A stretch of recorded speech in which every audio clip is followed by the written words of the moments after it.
Hello, World Civilizations 2 class. Let's go ahead and hope that I'm not starting off in mid-sentence again because of my recording equipment. And I'll go ahead and welcome you to week 4 of our World Civilizations 2 class. Obviously, if you're not here for World Civilizations 2, you are definitely in the wrong place. Now, as you hopefully know from looking at the syllabus and the course schedule, this week we're going to be talking a lot about revolutions. Today, we'll of course be talking about the American Revolution, but since this is a World Civilizations class, you'll hopefully be getting more of an idea of what this war was like on an international level. Now, of course, this is topic 1 for this week, so this should be the first thing you're viewing for class this week. Make sure, if you haven't already, that you check that work schedule I posted to Moodle. Try to get things done in order. That'll help you stay a little bit more organized and help you know what's actually going on throughout the class. In the meantime, your key terms, as always, are going to be the main thing you're going to want to focus on today. We're going to be looking at the Treaty of Paris in 1763. We're going to be looking at the Declaration of Independence, which is something, of course, I know you're all familiar with. We'll be looking at the Treaty of Alliance of 1778, the Massachusetts Slave Petition, and a letter from Abigail Adams to the second President of the United States, John Adams. So again, pay attention to this. This is where a lot of your assignment details and questions are going to come from. Now, also, of course, upcoming dates. I won't waste the time today to show you where these are on Moodle, because I don't want this PowerPoint to go on for too long, and I think most of you are familiar with how the course is structured at this point. Your final essay thesis statements, though, are due this coming September the 18th at 5 p.m., so from the time you're watching this, it should be due this Friday. Your second writing assignment is due on September the 25th, which will be the next Friday from when you're viewing this, due at 5 p.m. also, of course. Your thesis statement details can be found in the final essay prompt. It will be submitted in the final essay section of Moodle. Your writing assignment 2 can be found at the end of a prompt and rubric and submission area can be found in the writing assignment 2 section of Moodle. And this assignment detail can be viewed at any time. So if you have not already looked at the prompt, I would recommend you go ahead and do so. That way, if you have time, you can get a little bit of a head start and maybe not feel so rushed as you get close to that due date. In the meantime, let's look at the Prelude to Revolution and some questions I'd like you to keep in mind that should help you with several of the upcoming assignments you're going to have over the next few weeks. First off, look a little bit at what you know about some of the major causes of the American Revolution. If you can, I'd like you to go ahead and pause now and think a little bit about what you already know, and we'll talk about maybe how correct you are in the rest of this lesson. Now, particularly, think about this when we talk about the American Revolution and the French Revolution in topic 2. How revolutionary was the American Revolution? And what does it actually mean to really be revolutionary? Well, the official definition is that a revolution is a fundamental and relatively sudden change in political power and political organization which occurs when the population revolts against the government. So, think about how much, or another possible definition, before I get ahead of myself, is that a revolution is a dramatic and wide-reaching change in the way something works, or is organized, or in people's ideas about it. So, think of both of these definitions as we go forward. The sudden change, political power, change in the way something works or is organized. Does the American Revolution meet both of these definitions? Naturally, be prepared to explain as we go forward. In the meantime, just to quickly give you some context for the start of the American Revolution. As I'm sure most of you are aware, the French and Indian War is credited as being a major cause of the American Revolution. What most of you probably don't know is that this French and Indian War was actually part of a much larger war called the Diplomatic Revolution, which occurred from 1756 to 1763. Some historians actually argue that this should be called the First World War. I finally figured out where to put my face, because it was part of a global diplomatic war which spanned 5 different continents. There was fighting in North America, in Europe, West Africa, India, and the Philippines. I won't go into too much detail in this conflict because we don't really have time, but just to give you a bit of a background check, this conflict began when the Austrian Empire specifically and the French formed an alliance to defeat the influence of England and Prussia's growing empires. So again, what does that show you about, maybe just to give you a little bit of a foretaste and talk a little bit about what we've already looked at, what does that show about one of the common outcomes of empire building? Pause for the viewers at home again. Right, I think it demonstrates something we've looked at a decent bit already, which is that imperial competition. This is going to be very relevant to some of the things we're going to talk about in the future. Oftentimes, when you build an empire, especially with that mercantilism motivation we've already discussed, when your goal is to make money at the expense of your enemies, people often fight over imperial holdings. That's exactly what happened here. So essentially, France and Prussia used to be against Britain and Austria. Afterwards, Austria switched and joins the French team with a little bit of Russian help, and the Britons allied with Prussia. So again, when different imperial powers start getting different land and more powerful, it can lead to a lot of changing alliances. Very natural outcome of empire building. Now, just to give you a bit of a heads up on what happened in this war, the Britain in North America, the most relevant to what we're going to talk about today, the British disputed French territory in the Ohio River Valley. Fun fact, George Washington actually commanded these troops. It's where he got his first military experience. In 1756, Prussia invaded a place called Saxony, which was part of the Austrian-led Holy Roman Empire. In 1758, the British took African colonies in Senegal and the Gambia River from France. In 61, the English defeated the French in India, and in 62, the Spanish invaded Portugal and failed due to English support. Now, just to look a little bit more ahead as well, what's one of the major outcomes of these different conflicts you can see going on here? Pause for the audience at home again. But yeah, as you can probably see, a common theme is that Britain is winning a lot of these conflicts. This time period is credited as being when the British Empire really started to take off and to conquer much of the known world at the time. That's going to be a big theme as we go forward in this class. This is when the British Empire really became the powerhouse most of us are familiar with. Now, a little bit more relevant into the stuff we're going to talk about today. Just for the interest of time, we won't look at this too much, but keep in mind, again, why we're not aware of the international impact of this war. Why do we typically only focus on the stuff America was involved in? Keep that question in mind as we go forward. It's going to be a very common thing. But in the meantime, let's get a little bit into the French and English conflict specifically. Before 1754, the French controlled pretty much all of the modern-day American Midwest, you can see right here. The British controlled most of modern-day Canada, as well as the area we now know as the 13 original colonies. The Spanish controlled much of modern-day Mexico and the American Southwest. So, where do you think you can see some potential conflict here? Alright, well, as you can probably guess again, audience at home, who's hopefully guessing along with me, it's in this disputed territory area, particularly around the Ohio River and parts of the Mississippi River. So again, this shows the importance of rivers in early civilizations and even colonial settlements. Access to this river gives you great transportation, trading goods, getting cash crops, all the important things colonists need to survive. So again, this is a logical place for there to be disputed territory. Now, unfortunately, we have to skip most of the details of the war, so I'm just going to get right into the outcome, which was the Treaty of Paris, signed in 1763. The Treaty of Paris resulted in a few key things. First, the French lost the Louisiana colony to Spain. They lost New France, this Ohio River Valley area, to England. They lost all the land west of the Mississippi to Spain. They lost all of their military fortifications in India, which were taken over by the British, as you can see here in 1761. And they lost most of their African colonies as well. Now, just to give you a bit of a foreshadowing for the French, as well as what we're going to talk about today, how do you think the outcome of this war might help both the French and the English get closer to revolution? Again, awkward pause for the audience at home. Hopefully you're pausing and following along with me and answering the questions. I'd be so touched.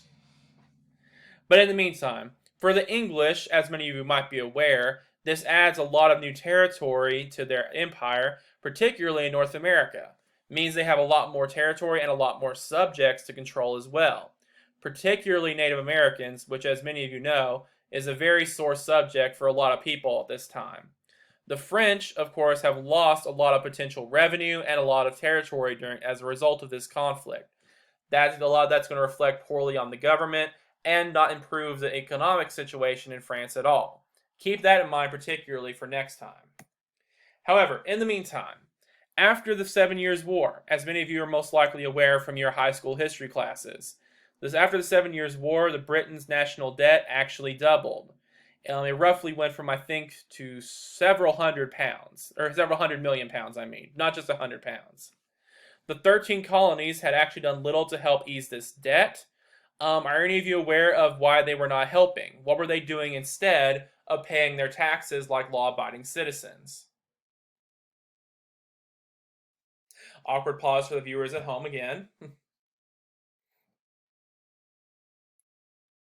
Well, those of you who are aware of American colonial culture, smuggling was actually very common as well. Instead of paying these taxes to the British like loyal citizens, colonists would oftentimes smuggle to avoid the British and get as much of the money as they possibly could.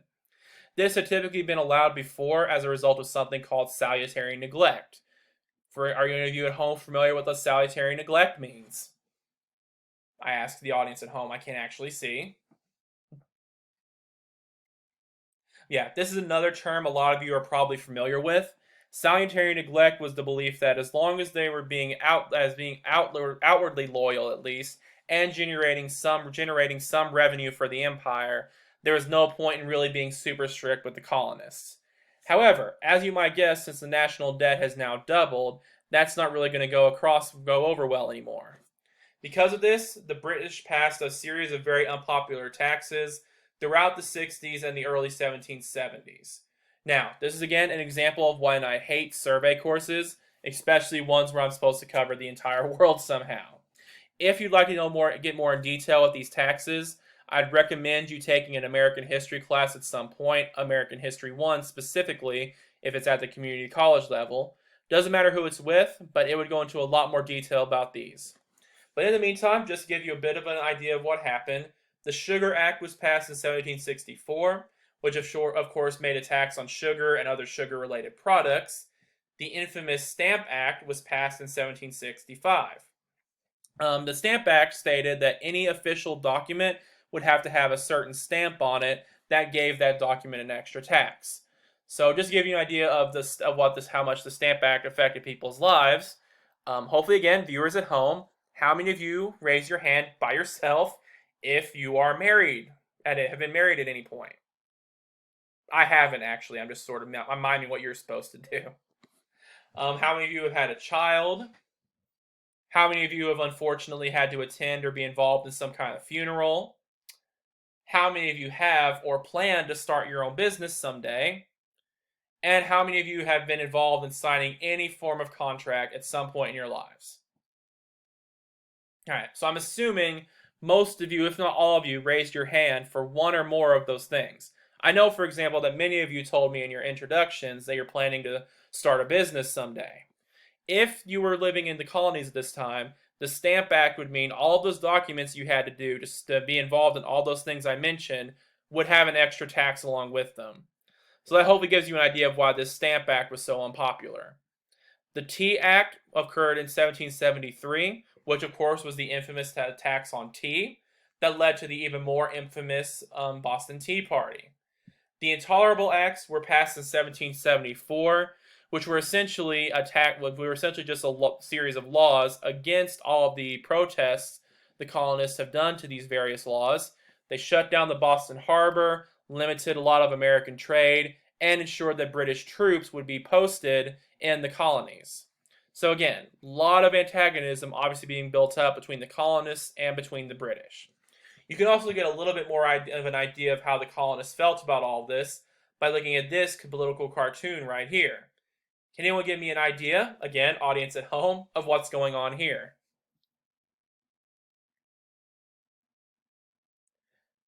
Right, and hopefully you pause this, look at it for a second. All right, I'm assuming you've unpaused it and you're done looking at it now. Really awkward teaching from home. I can't stress that enough. But point is, as you can see here, a Native American woman representing America. That's actually a very common thing, by the way. If we had more time, I'd love to go into detail about that. But the point is, as you can see here, by some colonial-looking British people, she's being force-fed tea. So again, they viewed this as an extremely violative act, an intrusive act, as you can see here by how creepy these guys are acting, and the whole forceful nature of forcing tea on them. So again, they felt very violated and like their rights were being stripped away by all these different taxes.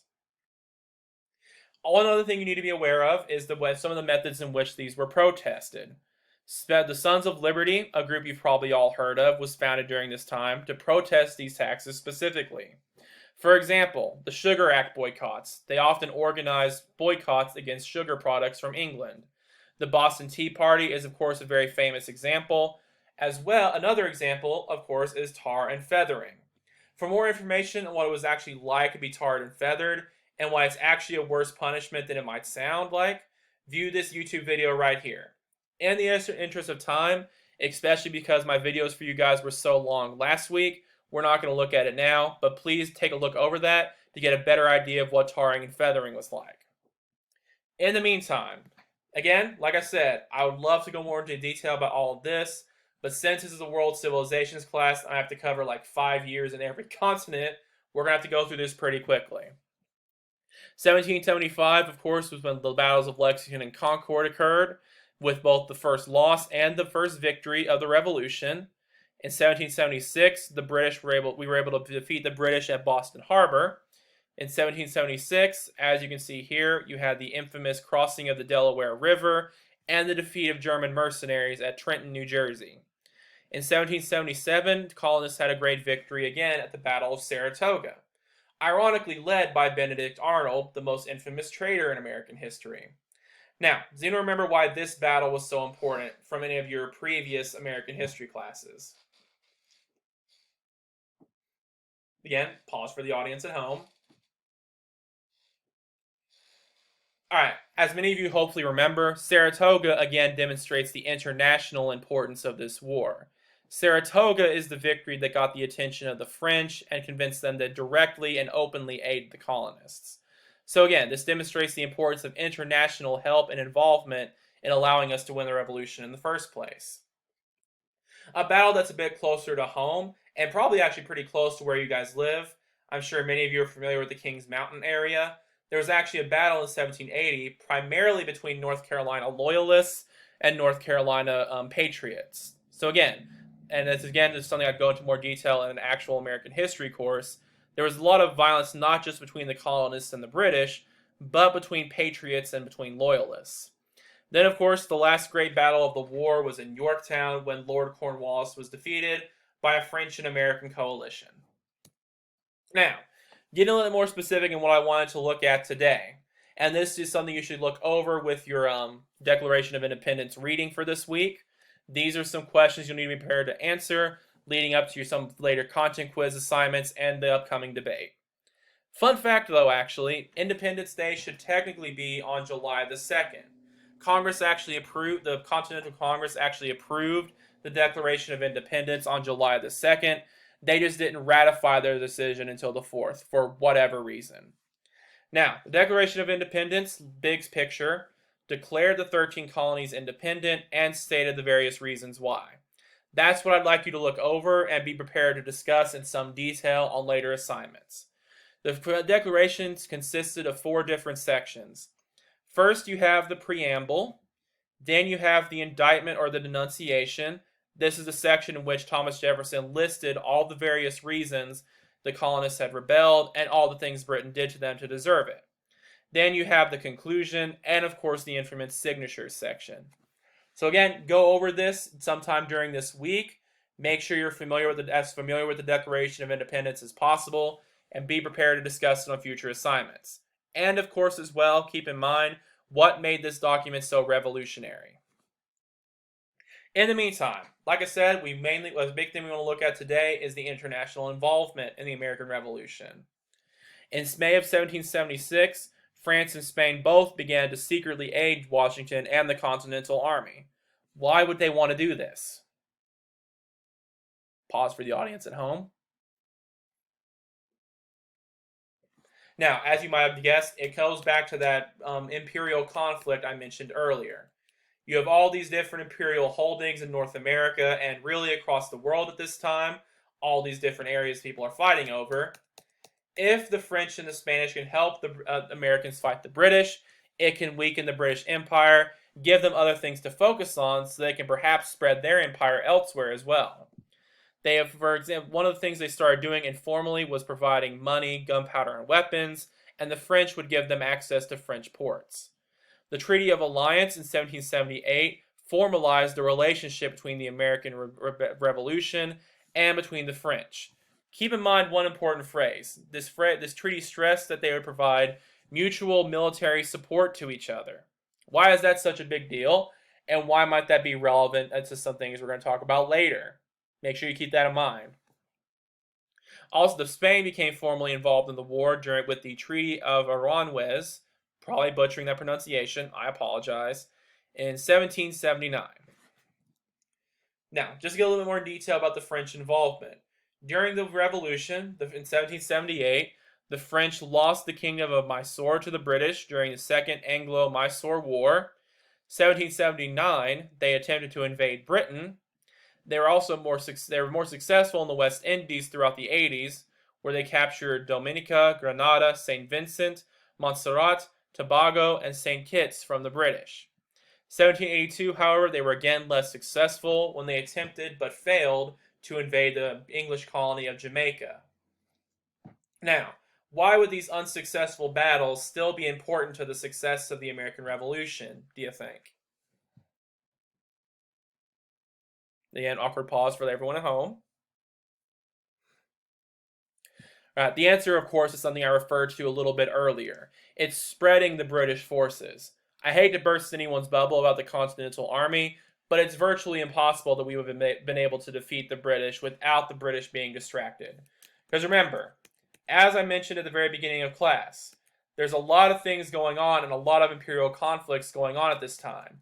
The American Revolution wasn't just fought in a vacuum like many of us tend to think.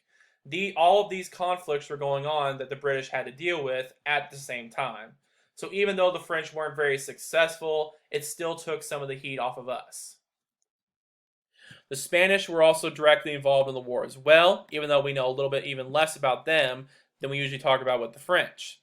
Between 1779 and 1783, they attempted to siege the colony of Gibraltar, which I'm probably pronouncing that wrong as well. They defended an invasion of Cuba. By 1780, they captured all of West Florida from the British. By 1780, they captured most of the Northwest Territory, as you can see here. In 1781, they actually raised money for the siege of Yorktown and raised about 500,000 in silver pesos within just 24 hours in Havana. For those of you who don't know, Havana is the capital of Cuba. Little side note, actually a very fun place to go on vacation to, although I did have some woman try to sell me a puzzle box and she wouldn't leave me alone, so that was a bit awkward, but if our travel is ever opened up with Cuba again, I highly recommend it. Really fun place. And for those of you who like cars in here, a lot of really cool old style cars. Fun place. But anyway. Now, one thing I want to mention is, again, have some parting questions. Why do you think it's important for us to recognize that the revolution was a global war? And why do we not usually teach very much about the global aspects of the American Revolution? Again, I'll give you a chance to think about it on your own, as I still stroke my beard like a madman.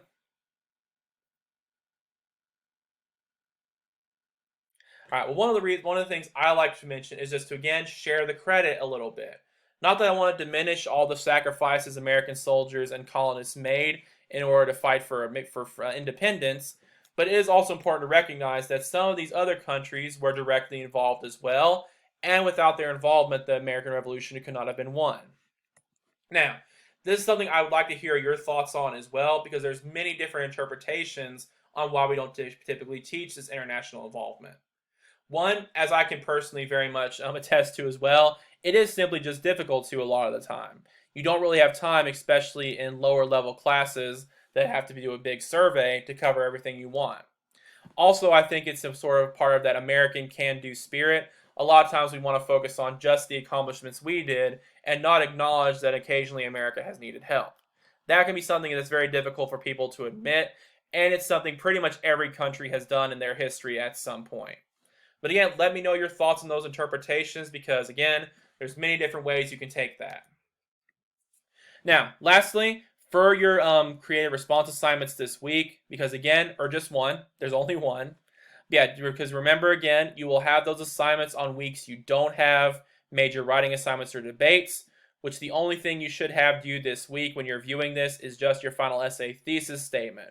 So for this, just to give you an idea of what the creative response assignment is going to look like, you're going to want to look over one of your readings for this week, the Massachusetts Slave Petition of 1777. What I want you to think about is, again, as I mentioned at the beginning, what this document suggests about the revolutionary impact of the revolution. When you read this document, think about what was its goal? What were they trying to accomplish with this document? Think about how this document took advantage of the Declaration. Did they use any similar arguments from the Declaration, and why would they do that? Lastly, what does it, again, suggest about the revolutionary impact of the American Revolution? Also, I want you to look at this fragment from the letter right here. I've gone ahead and posted it directly for you here for your convenience. In this letter, Abigail Adams wrote to her husband in 1776, "I long to hear that you have declared an independency. And, by the way, in the new code of laws which I suppose it will be necessary for you to make, I desire you would remember the ladies and be more generous and favorable to them than your ancestors. Do not put such unlimited power into the hands of the husbands. Remember, all men would be tyrants if they could. If particular care and attention is not paid to the ladies, we are determined to foment a rebellion and will not hold ourselves bound by any laws in which we have no voice or representation." So look at what Abigail Adams' purpose is in writing this letter, and what again it reveals about the revolutionary impact of the American Revolution. One thing I would like to focus on a little bit that you may not notice is, again, she's using revolutionary language and rhetoric. She specifically mentions that they will fight against any laws that they have no voice or representation in. For those of you who are a bit more familiar with the causes of the American Revolution, you're probably familiar with the phrase, no taxation without representation. She's essentially using the exact same arguments here that got the revolution started in the first place. Alright, so again, big picture. Think about these questions, especially for your upcoming writing assignment and debates. Was the American Revolution a unique revolutionary event? And think about how revolutionary it was. You might be able to guess I have a little bit of thoughts on it myself. For the record, I'm not completely one way or the other, but I do think it's a complex issue to discuss. Again, feel free to let me know your thoughts, as long as always they're backed up by good historical evidence. In the meantime, please remember your upcoming assignments. Let me know if you have any questions about any of these. In the meantime, adios, and have a great rest of your week, and I'll see you again for topic 2.